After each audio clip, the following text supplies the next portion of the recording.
কুড়িগ্রামের উলিপুর বাজারে জাতীয় ভোক্তা অধিকার সংরক্ষণ অধিদপ্তর কর্তৃক বাজার মনিটরিং কার্যক্রম পরিচালনা করা হয়েছে। বৃহস্পতিবার ২১ এপ্রিল দুপুর ১২টা থেকে ৩টা পর্যন্ত কুড়িগ্রাম জেলা ভোক্তা অধিকার সংরক্ষণ অধিদপ্তর কার্যালয়ের সহকারী পরিচালক এএসএম মাসুম উদ-দৌলা এই অভিযান পরিচালনা করেন।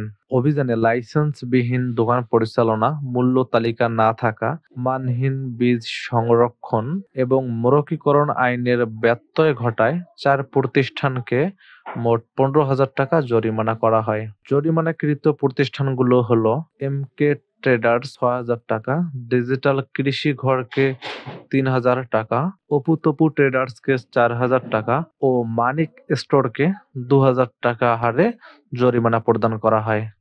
বাজার মনিটরিং কার্যক্রমে উপস্থিত ছিলেন কুড়িগ্রাম জেলা বীজ প্রত্যয়ন অফিসার মোহাম্মদ শামসুজ্জামান, উপজেলা প্রাণী সম্পদ অধিদপ্তরের প্রতিনিধি এবং শিক্ষার্থী প্রতিনিধি সহ মিডিয়া কর্মীরা উপস্থিত ছিলেন। সারা দেশব্যাপী আমাদের জাতীয় ভোক্তা অধিকার সংরক্ষণ অধিদপ্তরের পক্ষ থেকে বাজার মনিটরিং চলতেছে।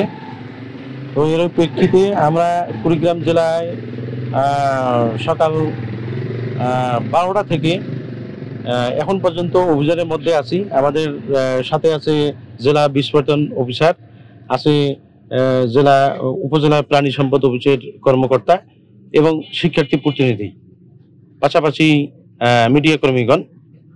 তো আসলে আমরা আজকে উলিপুর বাজার এর বেশ কয়েকটি পয়েন্টে ৮টা থেকে ১০টা বীজের দোকান মনিটরিং করেছি। এর মধ্যে ৪টি দোকানে আমরা লাইসেন্সবিহীন দোকান পরিচালনা হচ্ছে, এটা প্রতিমান হলো। পাশাপাশি কিছু মানহীন বীজ যেটার গায়ে কোনো মূল্য নাই এবং মোড়কীকরণ আইন যেটা আছে সেটার ব্যর্থতা ঘটেছে। তো কাজেই বলা যায় এখানে আইনের ব্যর্থতা হয়েছে। এই প্রসঙ্গে তাদেরকে যথাযথ পরামর্শ প্রদান করা হয়েছে। পাশাপাশি আমরা আইনেরও কিছু প্রয়োগ করেছি।